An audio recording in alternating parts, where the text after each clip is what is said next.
Good evening, morning, afternoon. I hope everyone is doing well. Considering, I've been giving a lot of thought to our condition situation lately. Mostly the rising cost of oil, the rising cost of gas, the very rising cost of just to be able to maintain a life, going to work, feed your families. And I began to understand that there's more to the problem than meets the eye. But one of the things that I did realize was I needed to know where oil was coming from. I mean, we're always talking about the Saudis this and the Saudis that and Arabs in the Middle East, but in fact, in doing some research, I discovered that in terms of our suppliers, the largest supplier of oil to the United States is not an Arab nation. It's not even someone that's on the other side of the world. We get 55% of our oil, 55%, perhaps more, of our oil that we consume daily from Canada. Canada. Now, go figure. We spend all this time in the news being told and being led to believe that the problem we're having is in the Middle East, that it's Arabs, that it's Iran, that it's Iraq, that it's Kuwait, that it's something so far away, when in fact 55% of the oil that we consume comes from Canada. 30% comes from Saudi Arabia. Not even two-thirds, only half of that former number. So give it some thought and wonder, why do we not hear anything about Canada? Why do we not have anything going on at odds with Canada? And we don't. You never hear anything about it. We're great friends. Now, I understand that the price of oil is not always inherent in the country that produces the oil. The price of oil is dictated by external situations caused by whatever economic constraints and brouhahas, or created by the soothsayers of economy. But one thing I do know, and one thing that I am beginning to understand, is the public, the common human being, the everyday common human being, is more powerful than we believe. I'm here to beseech you. I'm speaking right now to the American farmer. Now, I know that corporate farms have taken over, and I know that corporate farms have created horrible situations for the basic American farmer. But if you are a farmer growing food and you are selling your crops to soothsayers of economy, I beseech you, raise your prices. And don't raise your prices in small increments so that the cost can be passed down to the basic consumer, us, you, them. But I mean, raise your prices. If oil is going to be $150 a barrel, then raise the cost of wheat from $7 a bushel to $150 a bushel. Raise the price of food to meet the price of those things they claim we have to have and cannot live without, and that they can't do anything about the cost of. Well, you can't do anything about the cost of food, can you? You have to make a living, don't you? Farmers of America, unite in this effort. If you are out there and you hear me, if any of you are friends of a farmer, run it by them. They'll think at first, oh, I can't do that, but think about it. What good is a barrel of oil if the people who drill it can't eat? What good is a barrel of oil if the people who pump it at the gas station can't eat? If the people who trade for it in the stock exchange don't have any food simply because they cannot afford it? Then they'll know what it's really like to have the shoe on the other foot.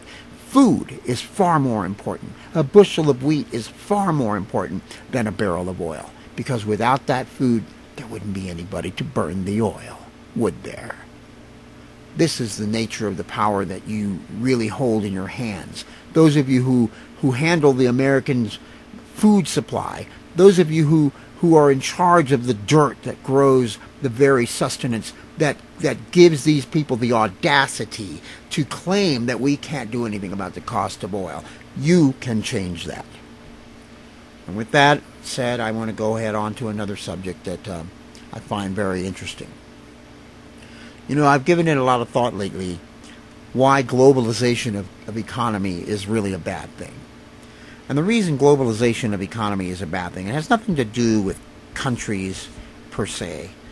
If you have a country like the United States and you have an American corporation, an American business, and that American business suddenly finds itself globalized, and they have offices in Beijing, they have offices in Amsterdam, offices over here, over there, and the next thing you know, they're an international corporation. They no longer have any kind of loyalty to any particular country.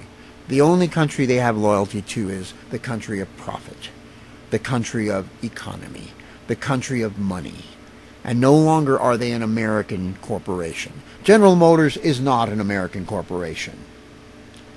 You see, B of A, Bank of America, is not an American corporation. You understand? None of them are any longer American corporations. You cannot depend on them to support your needs, to fight for you, to make sure that we as Americans have what we need in a just fashion to be able to survive in our economy. They are doing the classic CYA. They're covering their asses. You see, and when you are an international entity, you no longer care who buys your product, just as long as they buy it. So if Americans can't buy it, then the Saudis will buy it. And if the Saudis won't buy it, then the Japanese will buy it. And you tailor your marketing to whoever is the audience that will buy it.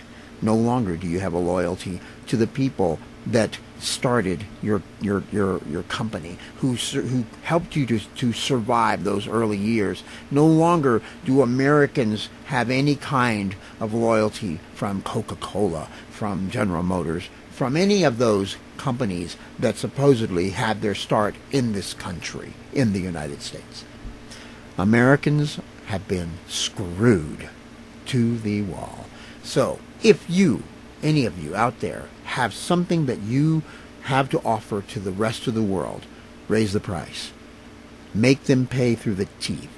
Make them pay till they no longer can ignore the power you really have to say, look here, if you're not going to lower the price of oil, then we're going to make you pay. We're going to make you pay.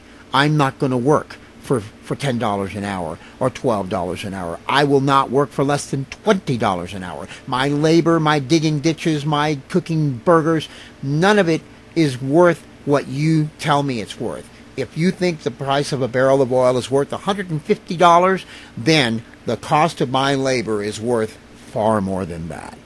In order for me, the human being, to be able to buy what you think I should have for the most outrageous amount of money you think I should be able to pay you, then you need to pay me, the working person, the wages that I deserve. The American government is no longer going to stand by you. A paltry $1 every 10 years, a paltry $2 every 5 years is nothing. It is nothing in the great scheme of things. $150 for oil, when oil was $30 a barrel 10 years ago, and we are still making $6, $7, $9, $10 an hour, what we were making 20 years ago. Ladies and gentlemen, I may not make much sense to you, but here's what I think. I think that we finally have reached the point where certain individuals will not listen to us if we speak. They will not listen to us even if we go into the streets. We have got to establish a strategy that is akin to the very thing they hold dear to. It's economy. Economy is the greatest force we have in our favor, because without our labor, without the very sustenance of people working ourselves to death for their almighty dollars, yens, and Deutschmarks, without us, they have nothing. Nothing. You are the greatest power there is. Your labor, your efforts, your work,